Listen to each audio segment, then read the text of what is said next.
The Canadian Football League proudly presents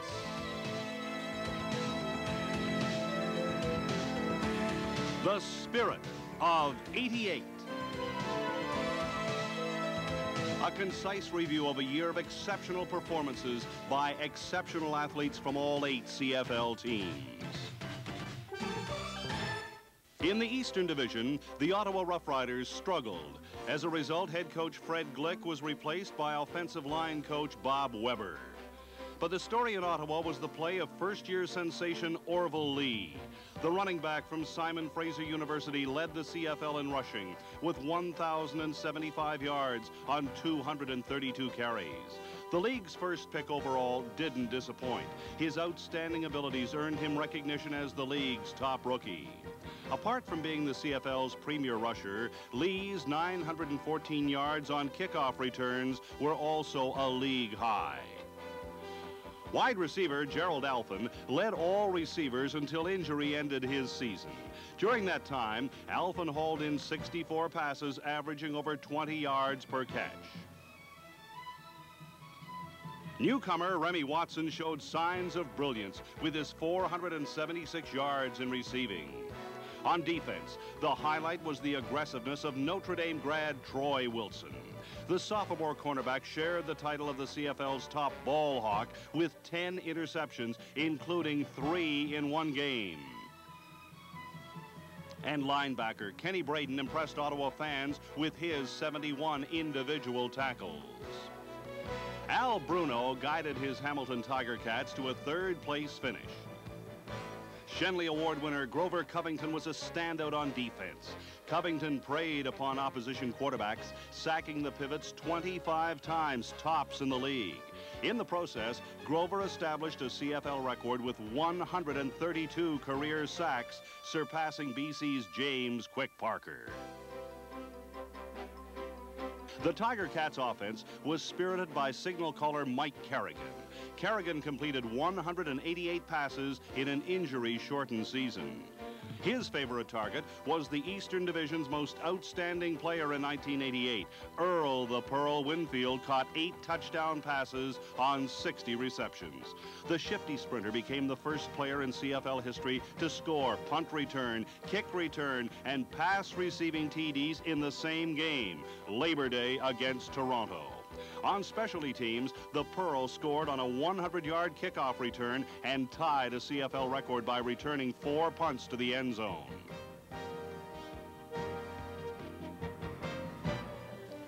Eight-year veteran Steve Stapler recorded 4 touchdowns and had a tidy 870 yards in receptions. First-year running back Martin Sarton rushed 123 times and picked up 5 TDs. Backup quarterback Tom Porras passed for 13 touchdowns and connected with rookie Wally Zatilny for his first CFL touchdown. Covington's defensive success was complemented by line mates Mike Walker and Rodney Skillman.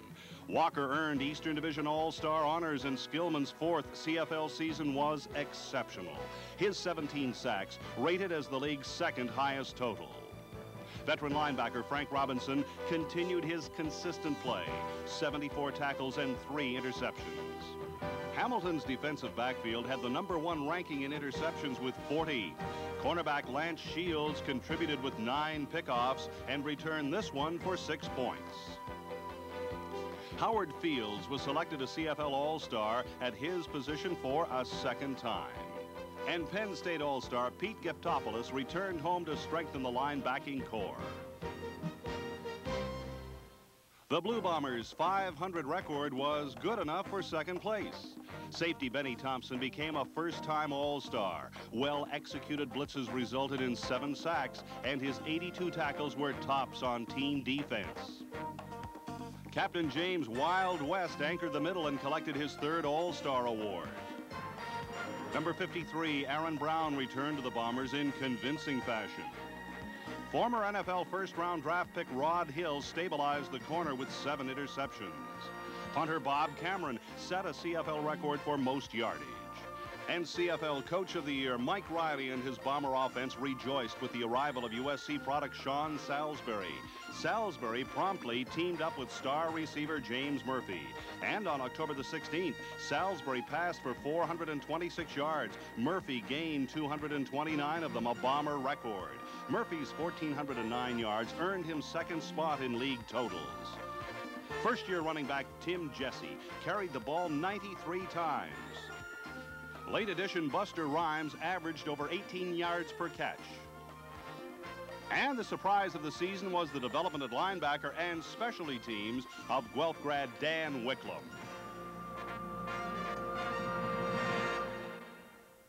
The Toronto Argonauts, under quarterback Gilbert Renfro's direction, scored 571 points, the third highest total of all time. Renfro racked up 4,100 yards on 290 completions, while leading the league in most passing categories. Slotback Darrell Smith scored 7 times on 73 catches. Veteran Jeff Boyd came over from Winnipeg to complement an already potent passing attack. Boyd caught 11 TD passes and amassed over 1,100 yards in receiving. Running back Gil Fennerty found the end zone 12 times and was on his way to joining the 1,000-yard club before breaking his leg. On August 31st, Fennerty established an Argo record, rushing for 215 yards on 23 carries. September the 30th, against the Stampeders, rookie Pernell Moore hauled in 12 passes for 215 yards. And on the season, Moore returned 2 punts for TDs, including this 109-yard romp. Defensive tackle Rodney Harding tied a CFL record with his 5 quarterback sacks in a game against the Eskimos. 2 Canadians, Glenn Kolka and Don Moen, had excellent seasons. Kolka, founder of Kolkamania, reached the backfield 11 times, while Don Moen recorded his first CFL TD in his 116th consecutive game. Willie Pless returned to all-star form with 96 tackles, third highest in league totals. In the defensive secondary, Reggie Pleasant survived the corner with 7 pickoffs, returning this one for a major. The Calgary Stampeders didn't prosper in 1988 as head coach Larry Kuharich had hoped. But the receivers didn't disappoint. Emmanuel Tolbert, in his 9th CFL season, didn't show any signs of slowing down at age 30. E.T. finished 3rd best in league totals with an average of 20 yards a grab. Quarterback Rick Warman teamed up with deep threat Larry Willis, who sparkled for a 2nd straight term. Willis caught 9 touchdown passes and had over 1,300 yards on 73 catches. Calgary native Tim Petros scored 3 touchdowns and rushed for 93 yards in the August 5th game against Hamilton.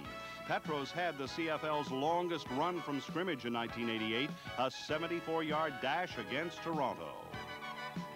J.T. Hay set a league record for consecutive converts before making way for rookie Mark McLaughlin and his 58-yarder against Saskatchewan.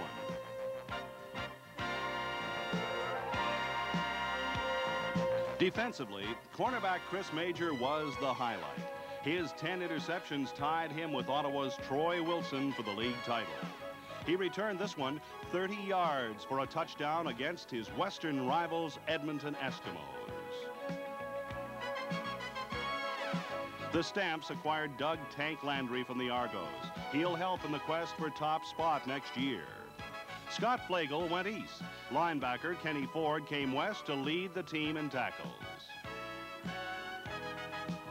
And U of Calgary product Stu Laird impressed with 11 quarterback sacks. The league's most outstanding player in 1988 belonged to the West Coast BC Lions. Wide receiver David Williams caught a league-high 83 passes for a league-high 1,468 yards. The 24-year-old in his first CFL season equaled Brian Kelly's league record of 18 TD receptions. Williams also caught 4 TD passes in one game. Ex-Eskimo pivot Matt Dunnigan added his strong leadership and scrambling abilities to the Lions' offense. Dunnigan averaged over 5 yards per carry. His 3,700 yards passing was second only to Gilbert Renfro. The BC running game was unequaled in the country. The speedy Tony Cherry led the way, rambling 889 yards on 149 carries, a remarkable 6-yard average. The 5'7" dynamo found the end zone 9 times in his first season of Canadian professional football. Cherry was joined in the backfield by fellow All-Star Anthony Parker. The 215-pounder displayed exceptional toughness to match his 4.4 speed. Parker finished right behind Cherry with 851 yards and 5 touchdowns. With this punt, Lou Pasaglia became the all-time yardage record holder. Rush end, James Quick Parker led the CFL with 5 fumble recoveries. He takes this one in for 6. The Lions defense evolved around their exceptional linebacking threesome. Greg Stuman earned his 2nd consecutive All-Star selection. Vocal rookie Jeff Braswell turned in the 2nd best league tackle total. And perennial BC Lion Kevin Konar performed up to his usual consistent standards. Defensive back Larry Crawford ran up 810 yards in punt returns and set a CFL record for most 100-yard punt returns in one season with 5. Veterans Keith Gooch, Andre Francis, and Rick Ryan teamed up with rookie Marcus Thomas and Anthony Drawhorn to form an extremely effective defensive secondary responsible for 33 interceptions. John Gregory and his Saskatchewan Roughriders make the playoffs for the first time in 11 years. The leg of Dave Ridgway was a major reason. Ridgway equaled his CFL record of 8 field goals in one game, this time against the Eskimos. And then the 3-time All-Star rewrote the record book. Most field goals in a season, 55, and most points, 215. The quarterbacking duties were shared by Tom Burgess, who passed for over 2,500 yards, and by second-year man Kent Austin, who completed 58% of his passes. In the trenches, Roger Aldag, a 3-time All-Star at offensive guard, collected his 2nd Shenley. Running back Milton Jones scored 4 TDs in one game and 11 on the year. The Riders' exciting brand of football was exemplified in this Jones touchdown off a fake punt in a 26-24 victory over Hamilton.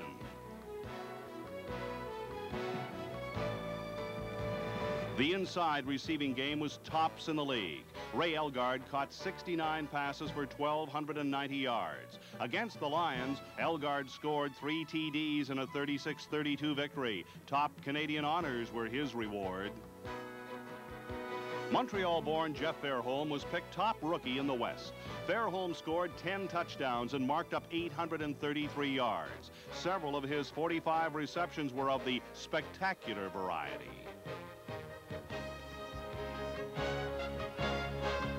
Bobby Jurison led the gang, Saskatchewan's much-talked-about defensive line. Jurison registered 16 quarterback sacks and became an All-Star for the first time. He had plenty of support. Outspoken James Curry and agile Gary Lewis contributed with 7 sacks apiece. Added strength came from former BC Lion Rick Klassen. And Vince Goldsmith returned to his Shenley form of 1981 with 15 quarterback sacks. In the backfield, Joe Fuller and Mike Magruder recorded 7 interceptions each. And Harry Skipper became the CFL's all-time leader with 1,027 interception return yards. The defending Grey Cup champion Edmonton Eskimos and head coach Joe Faragelli finished first in the West, largely due to the emergence of sophomore quarterback Tracy Ham. The former Georgia Southern star replaced Damon Allen as the starter. Ham scampered for a league-high 628 yards, tops among CFL quarterbacks. Ham completed 55% of his passes and threw 16 touchdown strikes. Running back Chris Skinner sprinted for big gains against Calgary and Saskatchewan. Partner Blake Marshall showed signs of brilliance, lumbering into the end zone 5 times. Ham's favorite target was wide receiver Jim Sandusky. The ex-BC Lion averaged 20 yards a catch.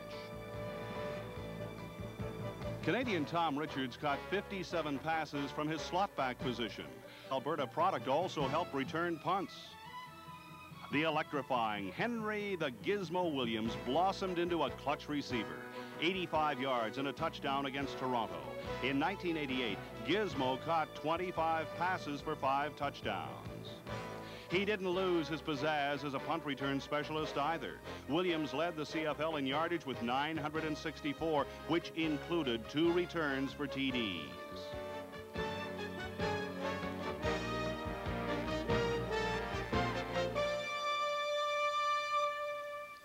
Middle linebacker Danny Bass was Western Shenley finalist in the defensive category. Bass led the league with a whopping 116 individual tackles. Brett the Toaster Williams lived up to his nickname. He burned the opposition on both sides of the ball. 12 quarterback sacks and this touchdown off a fake field goal cinched a win over the Argos. Cornerback Stanley Blair notched his first All-Star selection. Don Wilson made the transition to safety look easy, picking off 7 passes. And place kicker Jerry Korrick was up to his old ways. This field goal against Calgary with 9 seconds remaining vaulted the Eskimos into first place. Winnipeg and Hamilton finished with identical 9-9 records. The Bombers received home field for their 2 wins over the Tiger Cats. Sean Salisbury and Tom Porras are the starters. The Bombers lead 3-1 when Porras connects with veteran Rocky DiPietro. That leads to rookie Martin Sarton's first playoff TD. Hamilton in front, 8-3. Winnipeg defensive pressure eventually leads to a Hamilton safety. All-star Chris Walby gone with a knee injury. Trevor Kennard adds another 3. Then late in the second quarter, Salisbury hits running back Tim Jesse for the major. Winnipeg leads 18-11 at halftime. Mother Nature pays a visit. The snow didn't seem to bother the Blue Bomber faithful.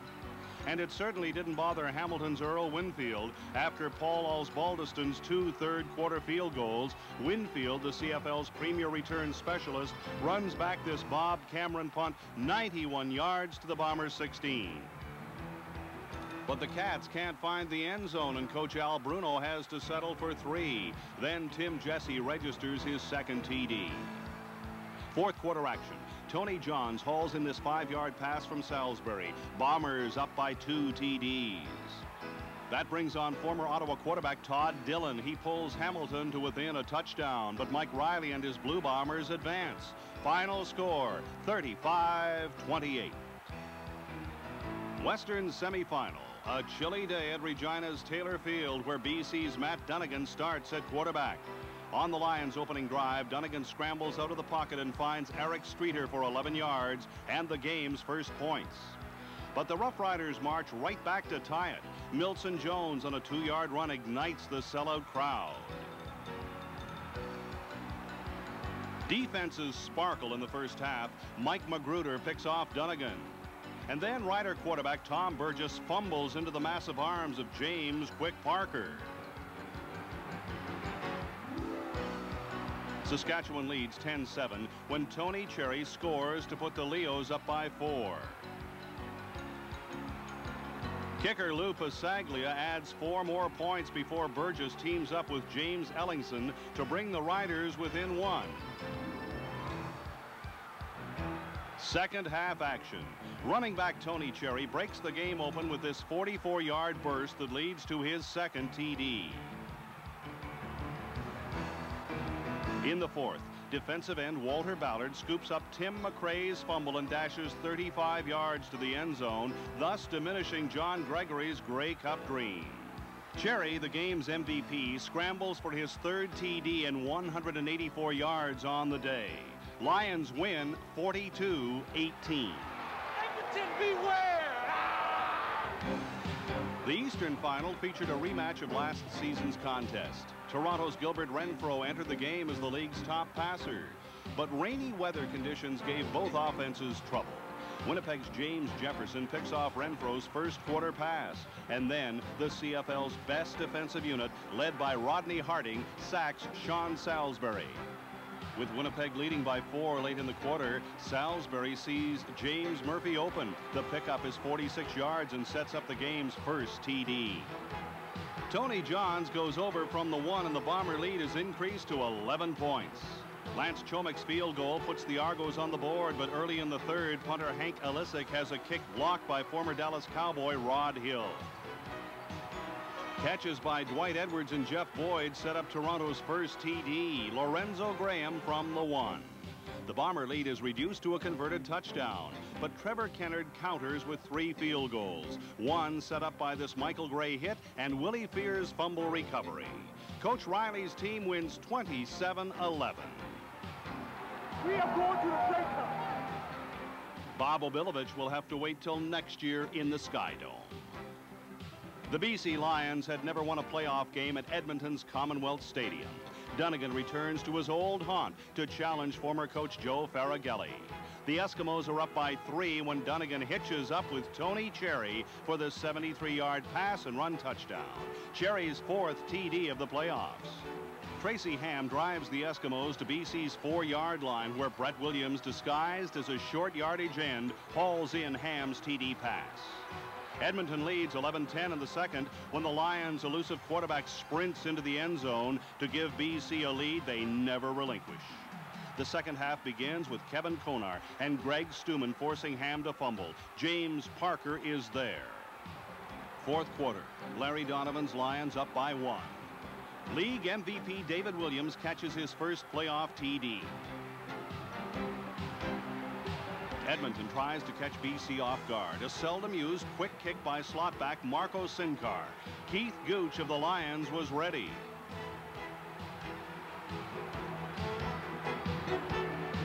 With under 3 minutes remaining, Dunnigan evades the rush of former teammate Stuart Hill. Eric Streeter makes a splendid one-handed catch, and it's all over. The BC Lions defeat the defending Grey Cup champions. 37-19 is the final.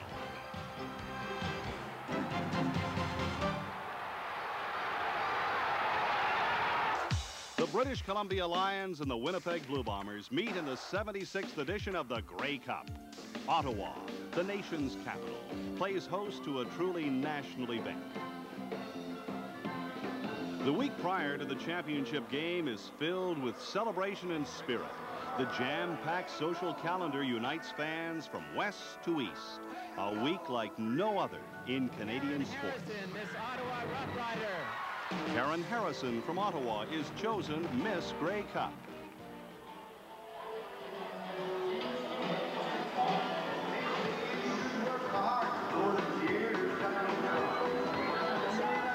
And the Shenley winner for most outstanding player is David Williams.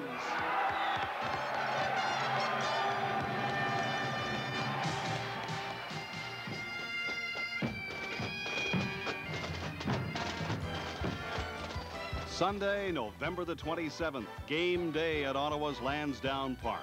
The 1988 season will conclude with the playing of the CFL Championship game before 50,000 in attendance and a TV audience in excess of 5 million viewers. The BC Lions are clearly the favorites. They've won their last 5 games and 7 of the last 8. The Lions offense in its previous 5 victories has averaged a staggering 40 points an outing. The Winnipeg Blue Bombers struggled with a .500 season.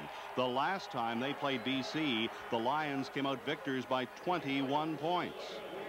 Could the Blue Bomber defense contain the explosive BC offense?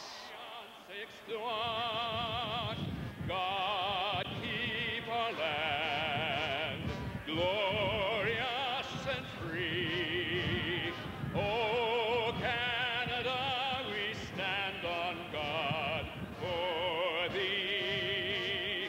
Oh, Canada, we stand on God for thee.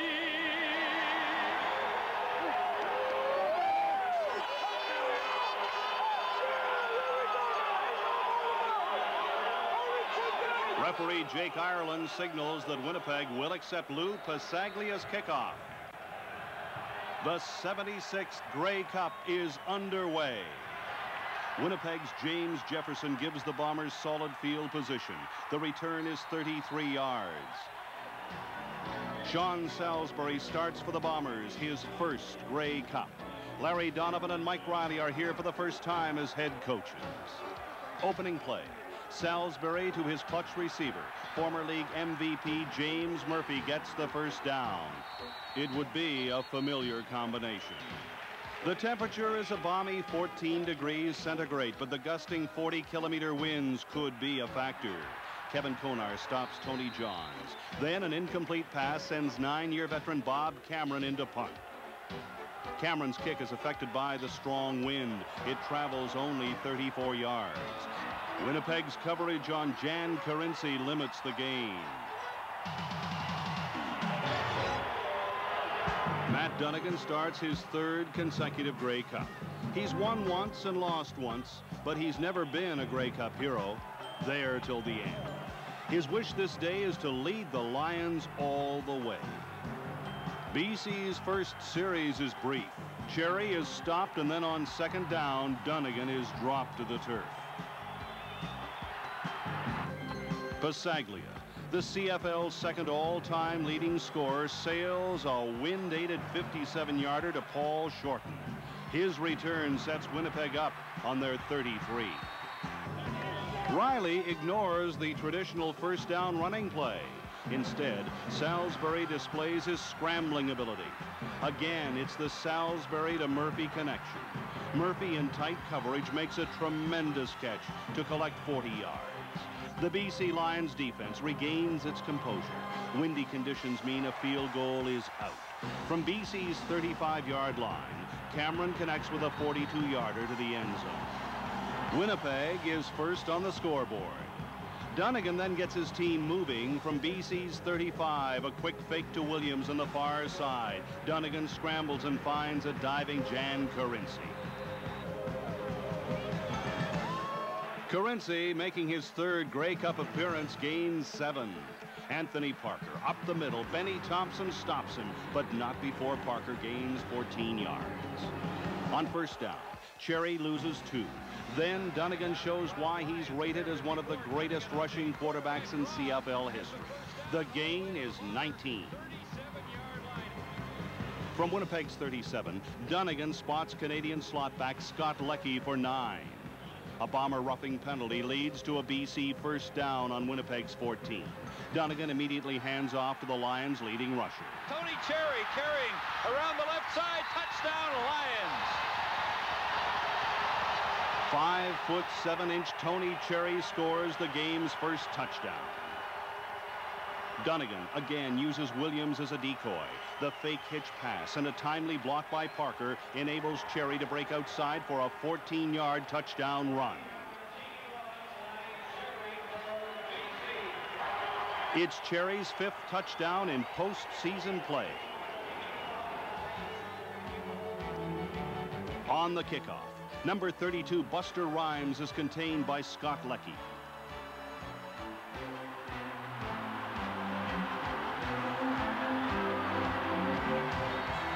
Salisbury right to the passing game. Completions to Jesse and Rhymes, and then a 15-yard gain by Tony Johns. The Bombers reach center field.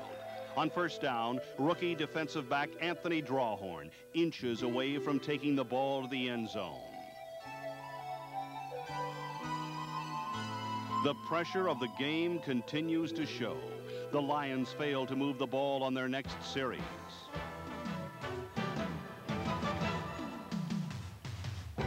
Winnipeg's offensive line is overwhelmed by the BC defense. Kevin Konar gets credit, but the Bomber front 5 get even on the next play. Plenty of time for Salisbury. Second and long. Salisbury throws complete to Murphy at the 45. James Murphy into BC territory at the 50. The 30, the 20, down at the 15-yard line of the Lions. James Murphy weaves his way through the Lion defense for a 71-yard gain. His third catch of the day gives him 122 yards in receptions, and it's still the first quarter. Murphy who is the CFL record holder for receptions in a season, sets the Bombers up on BC's 15-yard line.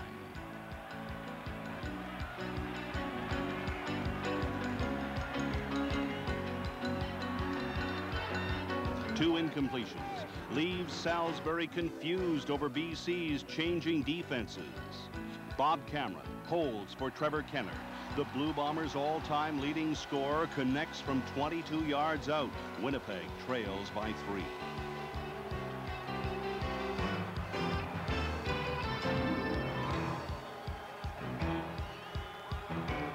Sean Salisbury and James Murphy are putting on quite a performance for outgoing Commissioner Doug Mitchell and CFL legend Normie Kwan. This game is extremely physical. The confrontations are expected. During the duration of the 18-game schedule, Winnipeg and BC were ranked as the league's most penalized teams. It's unusual for a highly penalized team to be successful. It shows a lack of discipline. For these two teams, the aggressiveness inspires emotion. On this day, it's just tough, determined football.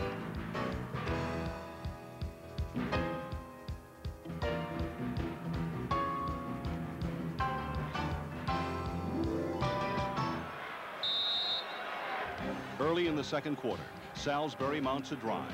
Scrimmaging from his own 36, he spots Tony Johns, who joined Winnipeg as part of the Jeff Boyd trade. The gain is 17 yards and leaves the Bombers at midfield. Tim Jesse picks up 7 off tackle. Salisbury, a fine job mixing plays and personnel. Slot back Randy Faby is on the receiving end of this 12-yard strike. The Lions' defense holds, and that brings Kennard onto the field. This try will come from the 43-yard line. Bob Cameron to hold. If it's good, it'll tie the game, and it does. He evens the score.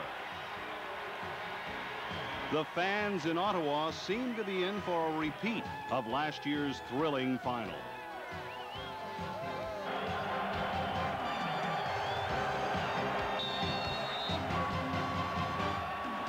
The Lions elect to receive the kickoff. Tony Cherry is waiting and returns the ball 29 yards. Dunnigan from his 36. Winnipeg had shut down star receiver David Williams until now. A quick slant gets 11. On first down, Anthony Parker picks up 5 before Aaron Brown and company stop him. 2nd and 5. Cherry behind right tackle Larry Clarkson spins and is finally brought down. The Bombers call for a measurement. First down, midfield. Larry Donovan, in his first full season as head coach, has seen this play before. Dunnigan surveys the defense, then dashes for 10 yards on the keeper. Scrimmage line, Winnipeg's 43, definitely within reach of place kicker Lou Pasaglia. On first down, Cherry on the pitch, breaks it for 17 yards and his longest run so far. Thompson makes the diving tackle. Riley witnesses a drive that started at BC's 36. 2nd and 10 at the Blue Bomber 26-yard line. Benny Thompson blitzing, but Dunnigan completes the pass, and it's a touchdown, David Williams. It was only a matter of time. The league's most outstanding player, David Williams, puts BC in front. Lion followers never dreamed anyone could possibly replace the great Mervyn Fernandez at wide receiver. Williams has done just that. On the play, Bomber safety Benny Thompson gambles with the blitz. Dunnigan reads it, finds Williams open in the middle. Williams is rejoicing. Thompson is reassured. Tell everybody back in Winnipeg, we're going to win it. The 26-yard completion to Williams is Dunnigan's 5th TD pass in the playoffs. But the celebration is short-lived. Next series, Salisbury to Murphy. The gain is 8.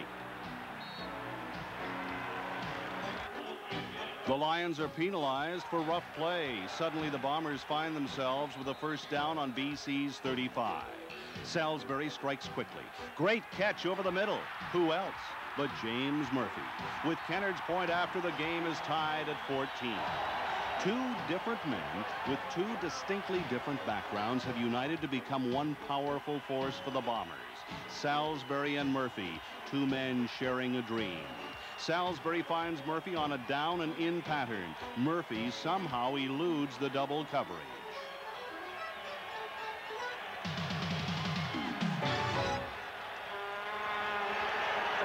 Gotta keep working hard. We're gonna bring home the cup, baby. Keep working hard. We'll be okay. Kennard kicks off to Anthony Drawhorn, the first-year man from Nevada, Las Vegas University. Drawhorn is ranked 4th in league returns, averaging over 22 yards a run back. It was the topic of several Winnipeg defensive meetings. How to contain quarterback Matt Dunnigan. Dunnigan's scrambling abilities are well documented. Stopping him is another story. A potential loss is transformed into a gain of 6. Parker finds it tough up the middle. Aaron Brown forces 3rd down.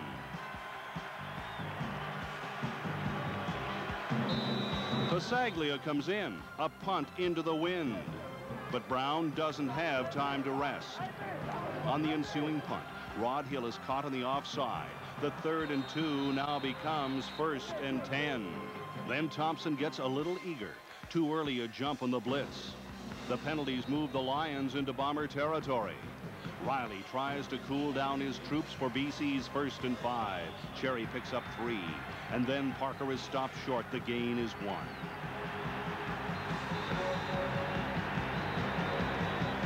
Dunnigan gambles on 3rd, following the blocking of an offensive line that averages over 265 pounds per man. 1st down, Lions.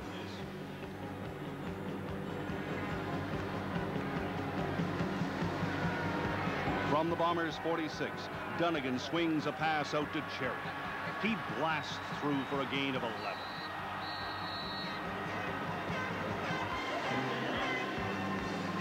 Dunnigan goes to Cherry again. The screen, but Rommel Andrews is waiting.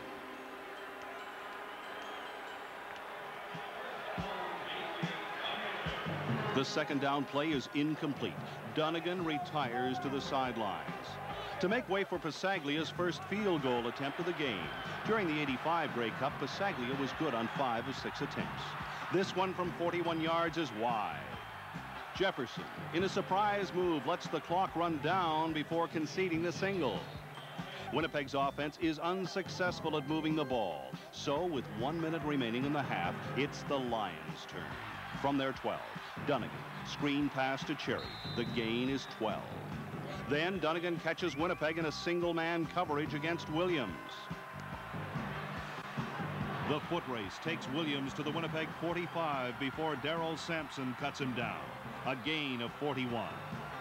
But BC can't move the ball. On the last play of the 2nd half, Dunnigan goes the distance. Jefferson and Thompson are there. The Lions take their 15-14 halftime lead into the dressing room. CFL! It was happening in 87 Marty's great day!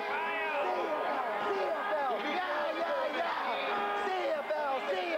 Yeah! The first 30 minutes consisted of big plays by the big names. BC has to solve the Salisbury-Murphy combination. Murphy was responsible for 165 yards. The Bombers need to adjust to Dunnigan and Williams. The league's most valuable player accounted for 78 yards in first half receptions. Kennard kicks off to start the 2nd half. Drawhorn gives the Western champions excellent field position.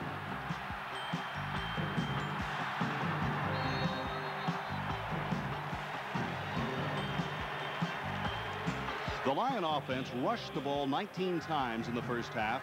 Dunnigan starts the 3rd quarter on the ground. Cherry struggles for 2. A face mask penalty to Delbert Fowler and then a roughing call on Rod Hill allows BC to spot the ball. 1st down to the Bombers' 10. Winnipeg's aggressive defense isn't finished yet. Dunnigan has to hold on to the ball when he sees a charging Benny Thompson. The loss is 7. this attempt will come with the win from the 28-yard line. Rod Hill nearly blocked it, but Pasaglia got it through the uprights. The Lions defense prevails next series. Cherry then rushes for 9 yards on 2 carries. That leads to the game's most controversial call. The Lions are 3rd down and a yard, and they are going to gamble at their 20-yard line.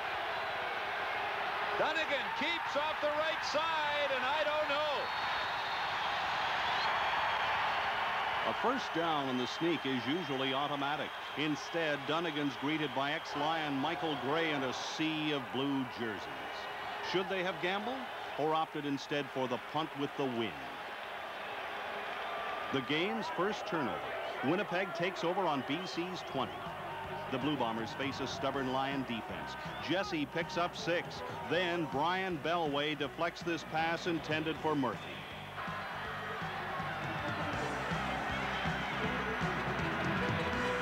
Kennard tries for his 3rd field goal. He makes no mistake. The Bombers trail 18-17. We ain't out of it yet. Injured offensive tackle Chris Waldy and Lions backup quarterback Ricky Foggy look on. Winnipeg's been paying close attention to BC's wide receivers Williams and Streeter. Dunnigan directs his attention to the inside. Slotback Jan Carinci stretches for a 22-yard gain. And then 3rd-year pro Scott Leckie takes the ball down to Winnipeg's 43.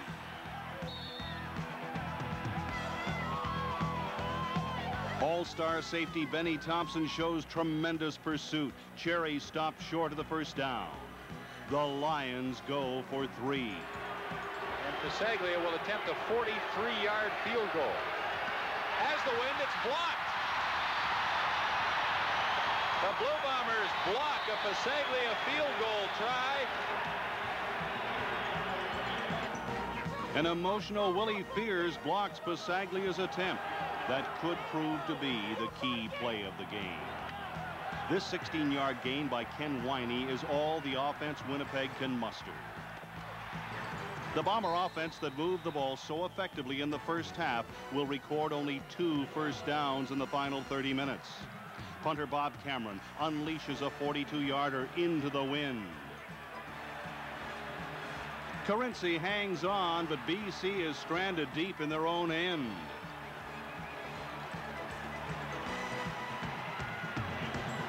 Dunnigan, first down from his own 6.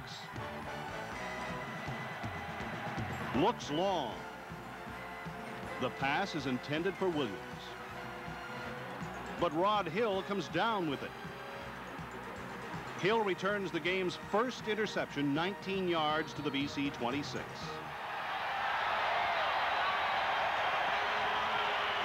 The Bomber cornerback has his 2nd interception in postseason. 2 more incomplete passes. This one is intended for Murphy. Nothing like the 240 yards of offense Winnipeg generated in the first half. Kennard's not as lucky on his 4th attempt. The Lions make the signal and then concede the single. Lions and Bombers even at 18. BC's next possession results in Lou Pasaglia notching a single on this punt. Pasaglia's 84-yarder is 3 yards shy of the Grey Cup record. BC leads by a single point.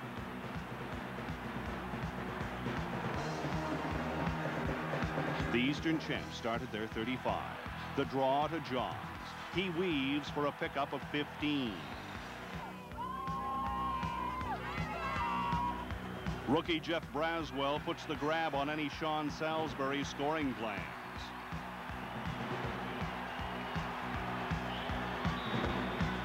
The 14-yard loss sends Cameron onto the field again. His towering punt is fielded by Drawhorn, but Leon Hatzian into the return man, and fellow rookie Dan Wicklum comes up with the fumble recovery.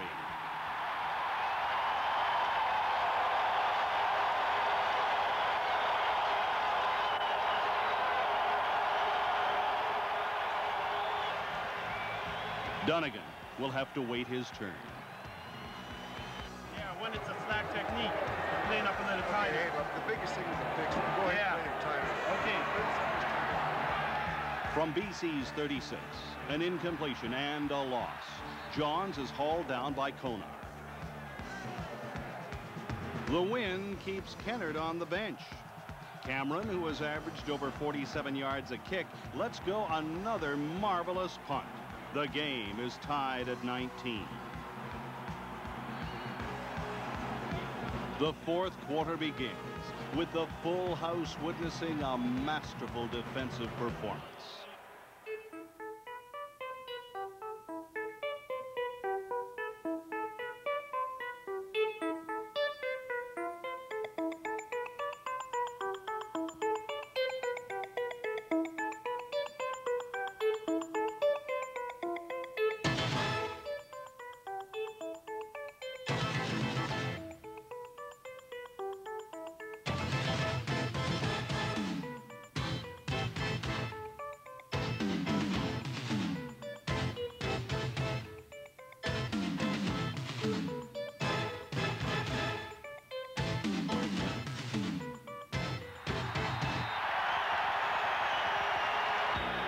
With less than 10 minutes remaining, Dunnigan teams up with Jan Carinci for a pair of first downs.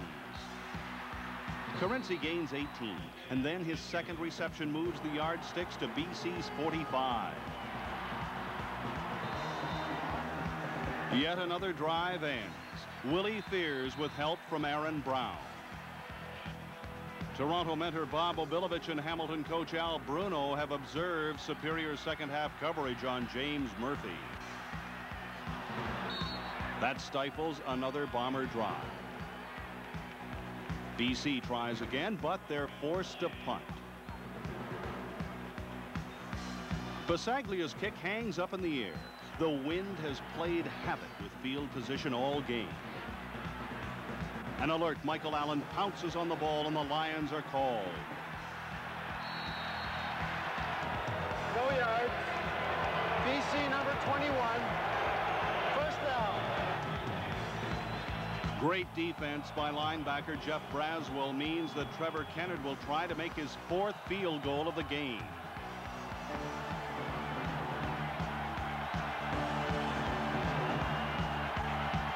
It's good, and the Bombers have the lead for the first time in this 76th Grey Cup championship. Winnipeg 22, BC 19, just under 3 minutes to play. The 5'6" Kennard line drives his kickoff to Drawhorn.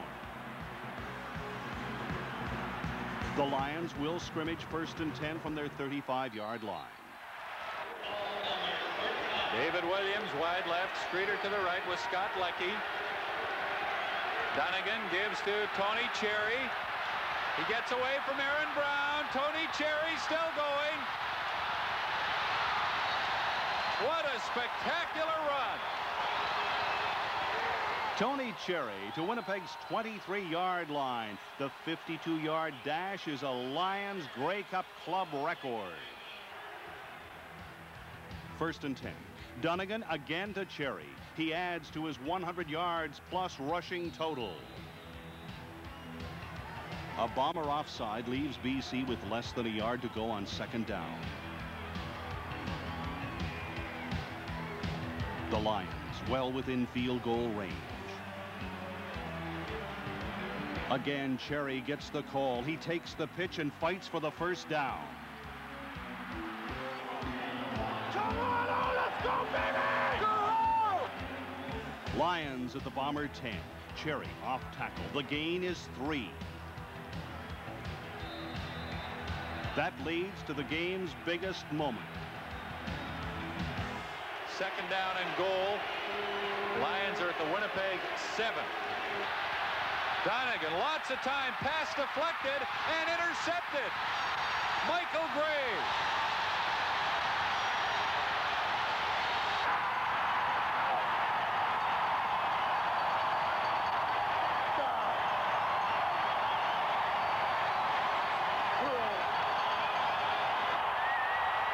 Defensive end Michael Gray, with the Lions in certain scoring position, picks off Matt Dunnigan, a play that will earn him the game's defensive most valuable player. Dunnigan was looking for a wide-open Jan Carinci. Delbert Fowler gets the arm up. Gray's quick reaction results in the Lions' 5th turnover.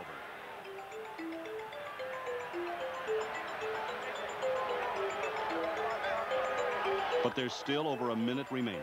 The Lions hold Winnipeg deep in their end. Riley instructs the game's top Canadian, Bob Cameron, to concede the safety. Dunnigan will get another chance, but Riley already has his sights on Lord Earl Grey's cherished cup.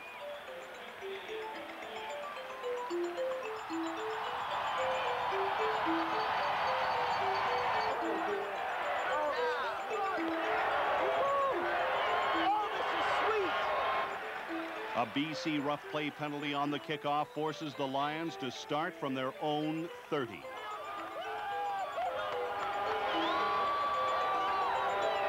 The Lions trail by a point.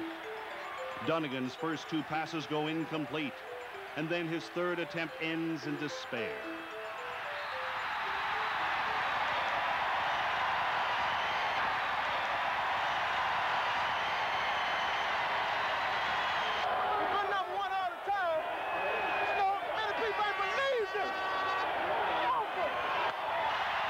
The Winnipeg Blue Bombers win the 76th Grey Cup.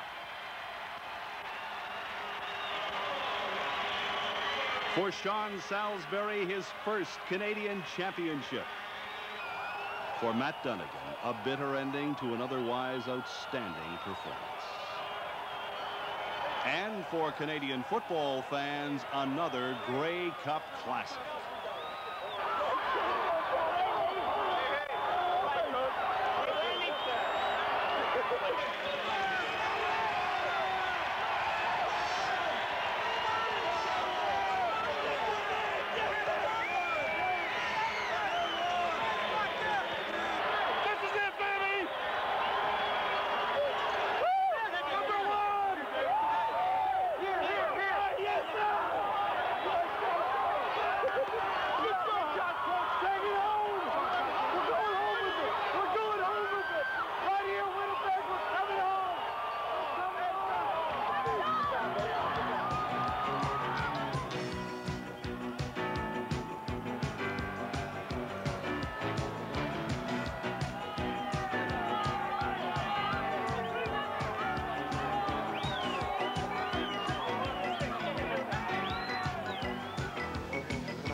Sorry, Vancouver. Sorry, BC. We're just have to work harder. Stick behind us, all right?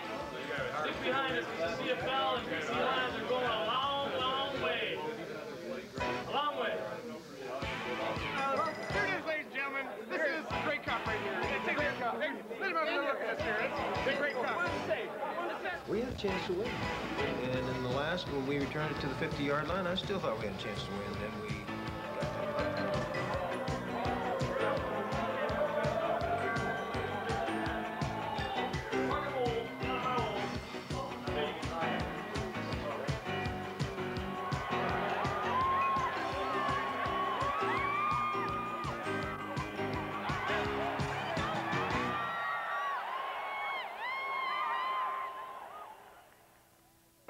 What are we on? Okay, just ask you, how sweet was it? It was as sweet as they come. It was the sweetest of the sweet. I think it was so sweet that if it was any sweeter, then what? It's gonna be a long story, I know.